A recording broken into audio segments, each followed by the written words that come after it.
લિંબાયત વિસ્તારમાં રહેતા માથાભારે ઈસમો પાસે ઉછીના આપેલા રૂપિયાની માંગણી કરતા પરિણીતા તેના પતિને ધમકી આપી હોવાનો બનાવ સામે આવ્યો છે। સુરતના લિંબાયત મીઠી ખાડીમાં આવેલા રમાબાઈ ચોક વિસ્તારમાં રહેતા શ્રમજીવી પરિવારની પરિણીતા તેના પતિ દ્વારા ઉછીના આપેલા રૂપિયાની માંગણી કરાતા સ્થાનિક માથાભારે વસીમ ગોલ્ડન, બબા કાદર, રફીક તિજોરી સહિતનો દ્વારા ધમકી અપાઈ હતી।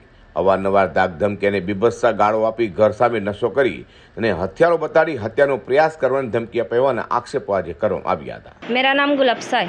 गुलफ्सा बेन कहाँ रहते हो? हम मीठी खाड़ी रामाबाई चौक लिम्बायत। क्या बनाव बना आपके साथ? हमको 8 महीने से परेशानी है। हमको मार ठोकने की धमकी देते हैं वो लोग और हमारे को मारने की धमकी, मेरे आदमी को मारने की धमकी देते हैं वो लोग। कौन है वो लोग? क्या नाम है उनका? वसीम गोल्डन, बाबा कादर, रफीक तिजोरी।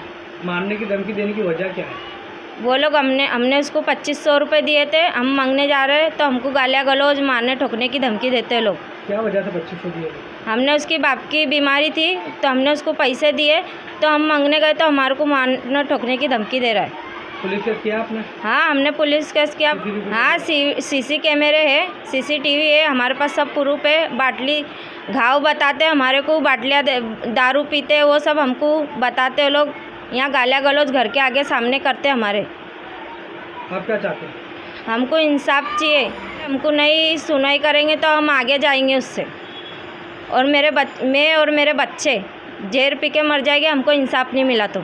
हाल तो परप्रांतीय विस्तार एवं लिंबायतમાં અસામરિક તત્વો સામે આક્ષેપો કરાયા હોય જેને લઈને આ મામલે પોલીસે ત્વરિત કામગીરી કરવી જોઈએ। અઝર કુર્સી સાથે પ્રકાશવાળા।